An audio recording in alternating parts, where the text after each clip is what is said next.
이사야 선지자가 활동하던 시기에 북왕국 이스라엘과 남왕국 유다는 모두 영적으로 타락했습니다. 그들의 왕들은 대부분 하나님 보시기에 악을 행했습니다. 백성들도 하나님을 멀리 떠나서 우상을 숭배했습니다.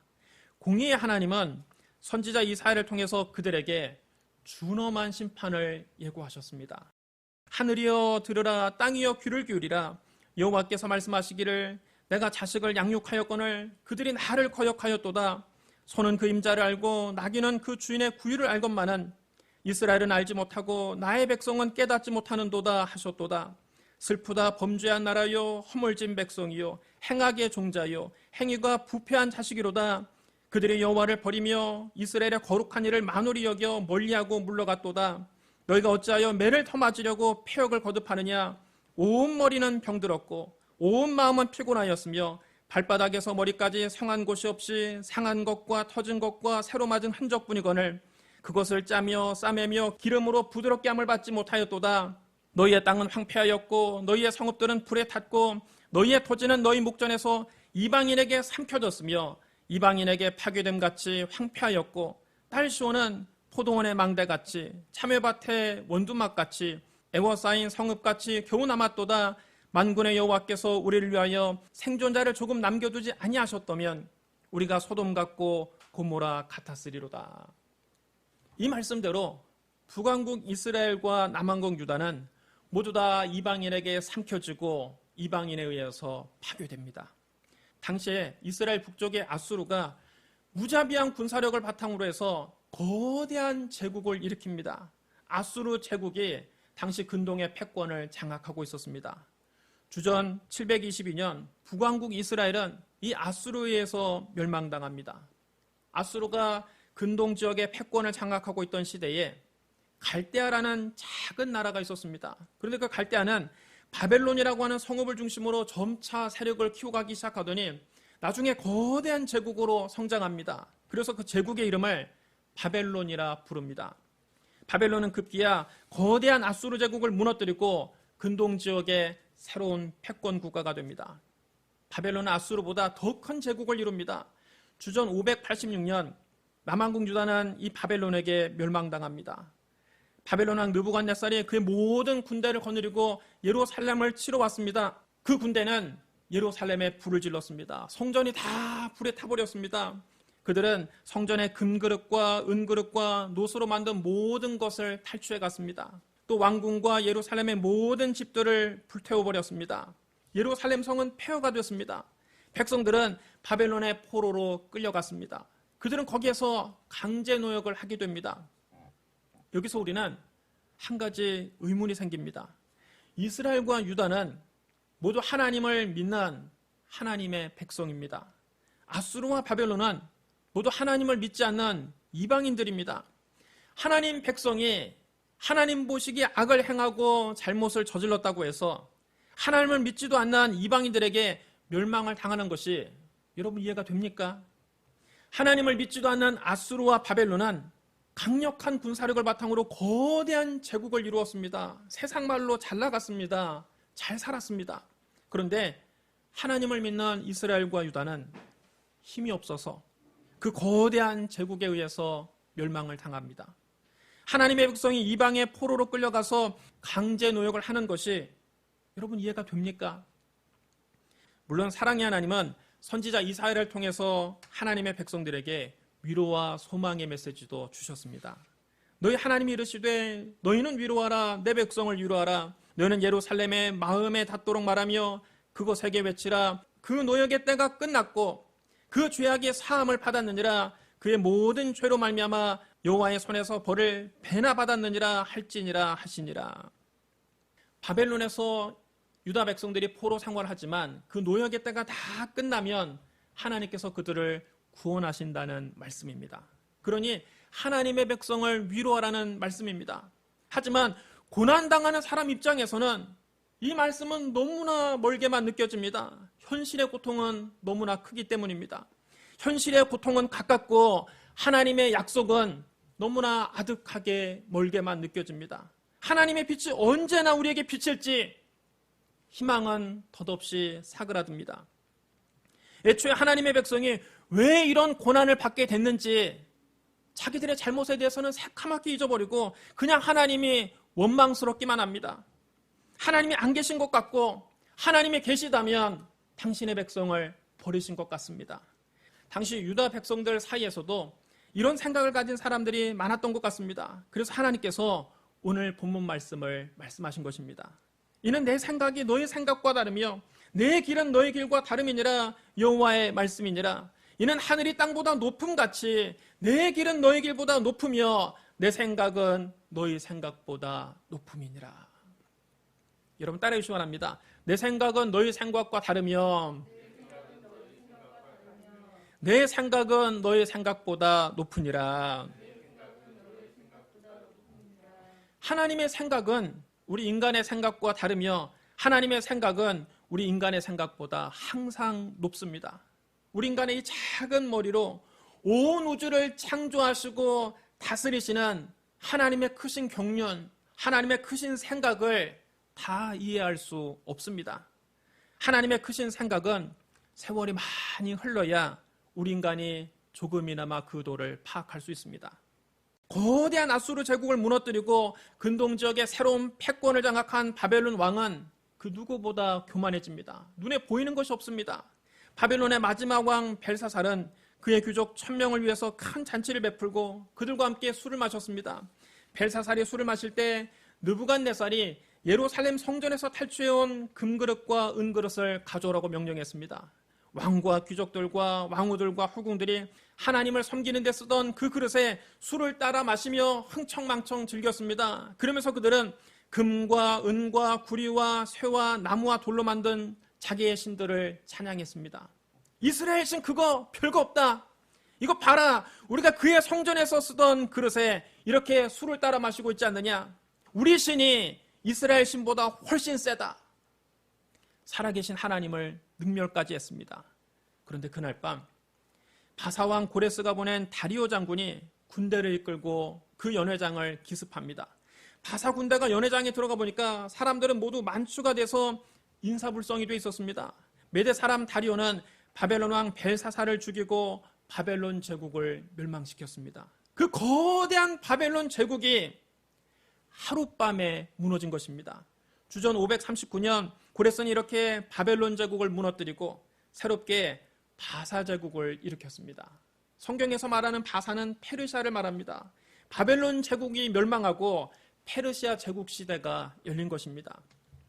바벨론 제국을 무너뜨리고 바사 제국을 세운 고레스는 온 나라에 놀라운 조서를 내립니다. 바사왕 고레스는 말하노니 하늘의 하나님 여호와께서 세상 모든 나라를 내게 주셨고 나에게 명령하사 유다 예루살렘에 성전을 건축하라 하셨나니 이스라엘의 하나님은 참신이시라. 너희 중에 그의 백성된 자는 다 유다 예루살렘으로 올라가서 이스라엘의 하나님 여호와의 성전을 건축하라. 그는 예루살렘에 계신 하나님이시라. 그 남아있는 백성이 어느 곳에 머물러 살든지 그곳 사람들이 마땅히 은과 금과 그 밖의 물건과 짐승으로 도와주고 그 외에도 예루살렘에 세울 하나님의 성전을 위하여 예물을 기쁘게 드릴지니라.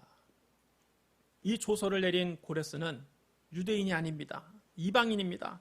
페르시아의 왕제 고레스가 유다 백성들은 모두 예루살렘으로 다 돌아가서 이스라엘 하나님 여호와의 성전을 건축하라고 명령을 내린 것입니다. 참으로 기적 같은 일입니다. 바사왕 고레스의 명령에 따라서 스룹바벨을 비롯한 42,360명의 유대인이 1차로 바벨론에서 포로 생활을 마치고 예루살렘으로 돌아왔습니다.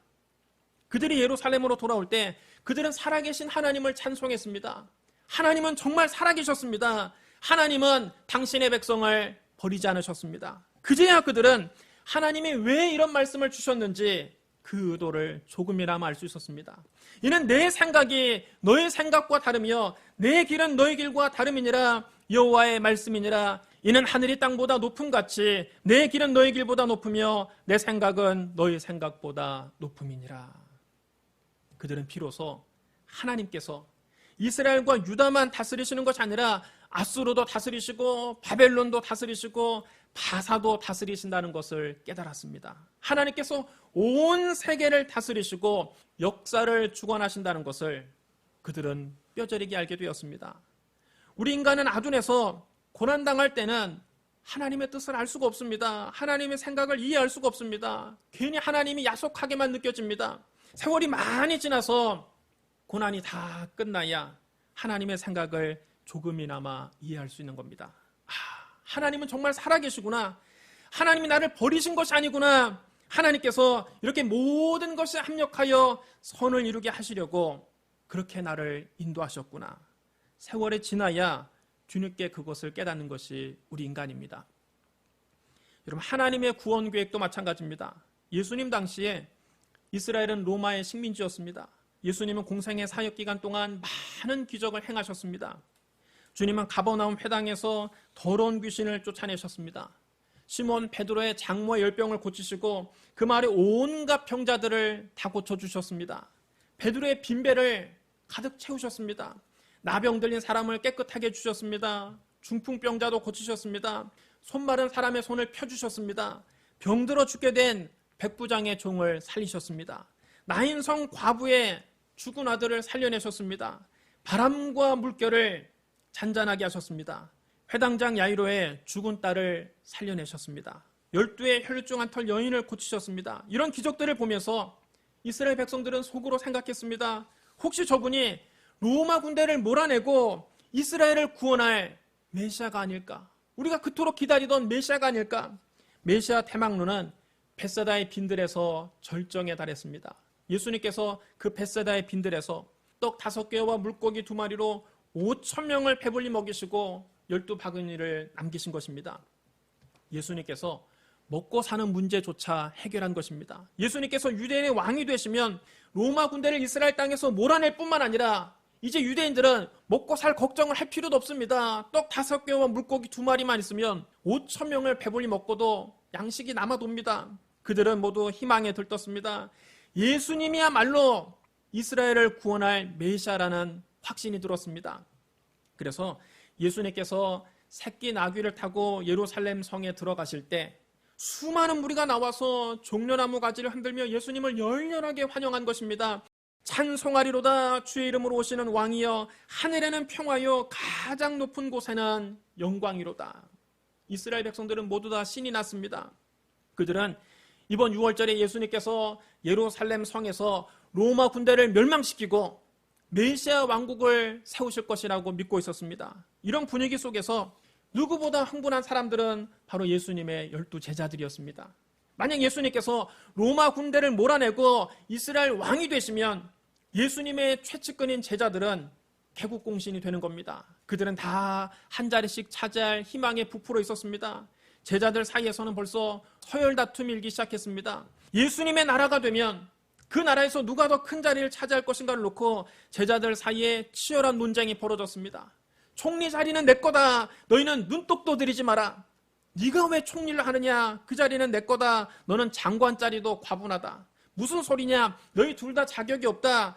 예수님을 왕으로 앉히기 위해서 제일 고생한 사람은 바로 나다. 총리 자리는 응당 내 거다. 예수님 없는 곳에서 제자들은 이렇게 입에 침을 튀어가며 감투다툼을 벌였습니다. 그러나 하나님의 생각은 이스라엘 백성들의 생각과도 달랐고 제자들의 생각과도 달랐습니다. 예수님이 이미 제자들에게 3번씩이나 당신의 십자가의 죽음과 부활을 예언하셨습니다. 인자가 많은 고난을 당하고 장로들과 대제사장들과 서기관들에게 버림받아 죽임을 당하고 제3일에 살아나야 하리라. 이 말을 너희 귀에 담아두라. 인자가 장차 사람들의 손에 넘겨지리라.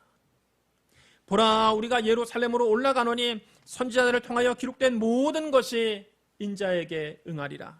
인자가 이방인들에게 넘겨져 희롱을 당하고 능욕을 당하고 침뱉음을 당하겠으며 그들은 채찍질하고 그를 죽일 것이나 그는 3일 만에 살아나리라. 여러분 따라해 주랍니다. 그를 죽일 것이나 그는 3일 만에 살아나리라. 사람들은 지금 예수님이 왕이 되기 위해서 예루살렘 성에 들어가셨다고 생각하지만 예수님은 지금 당신이 죽으려고 예루살렘에 올라간다고 말씀하셨습니다. 하나님의 생각과 인간의 생각은 전혀 달랐습니다. 왜 예수님은 3번씩이나 당신의 고난과 죽음에 대해서 반복해서 말씀하셨을까요? 그것은 예수님의 십자가 대속의 죽음 외에 죄 많은 인생을 구원할 길이 없기 때문입니다. 성경은 말씀합니다. 죄의 싹은 사망이요 범죄하는 그 영혼은 죽을지라.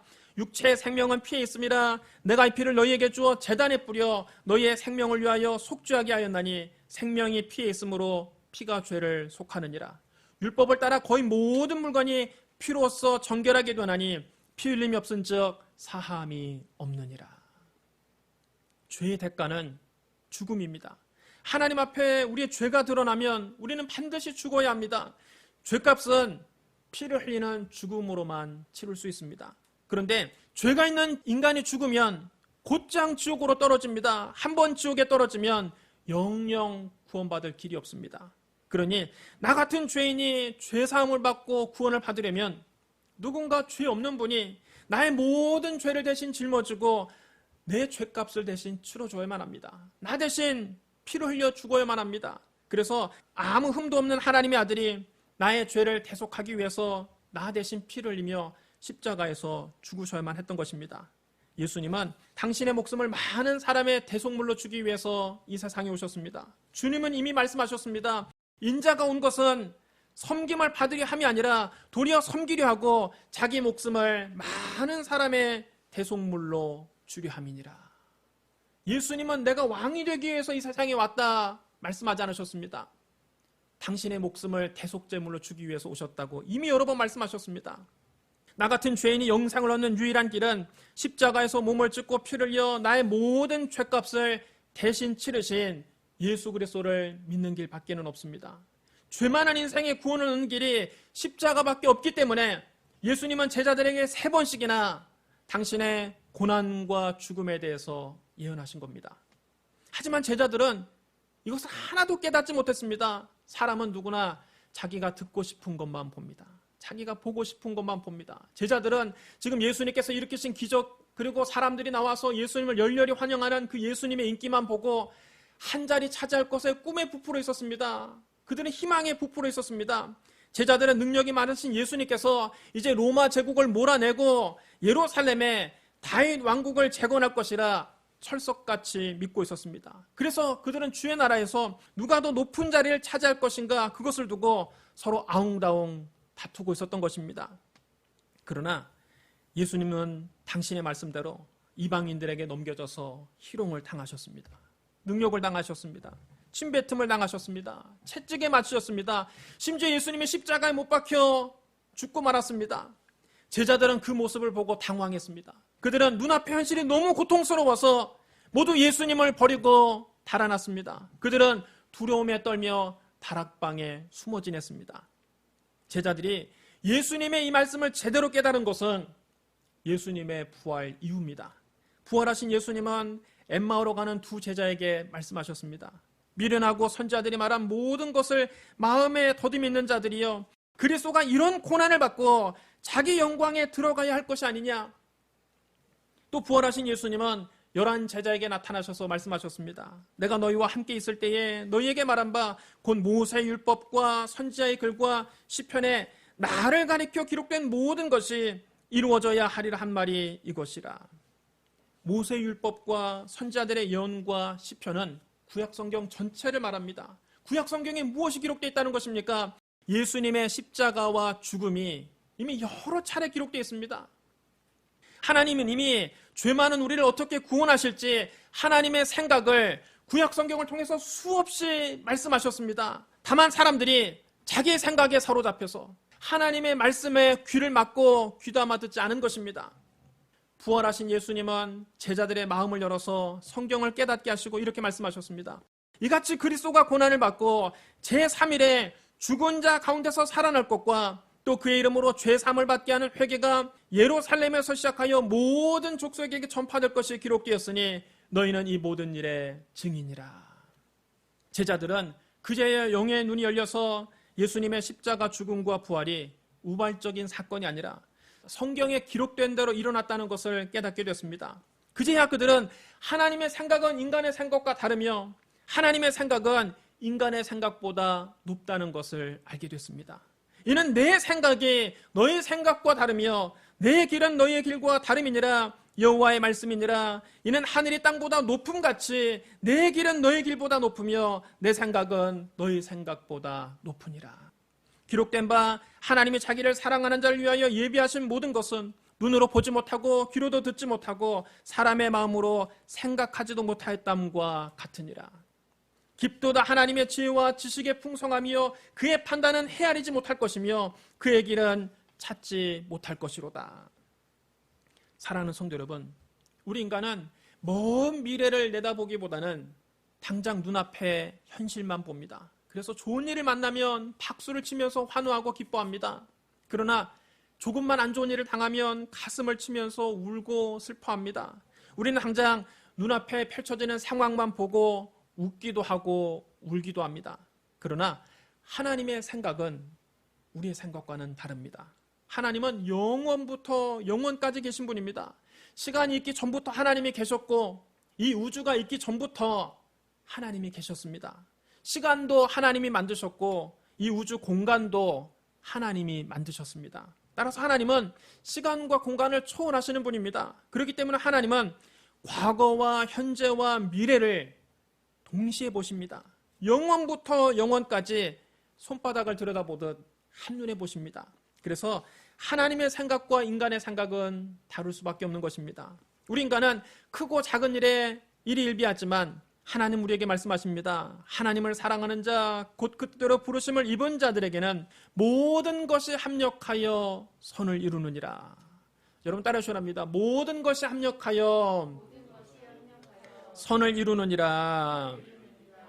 인간이 지금 당장 눈앞에 현실만 보고 가슴을 치고 통탄할 때에도 모든 것을 아시는 하나님은 아무 말 없이 때로는 침묵하십니다. 왜냐하면 그것이 인간 편에서 보면 아픔과 고난이지만 하나님 편에서 보면 성숙과 유익을 위한 계기가 되기 때문입니다. 하나님의 생각은 내 생각과 다르며 하나님의 생각은 항상 내 생각보다 높습니다.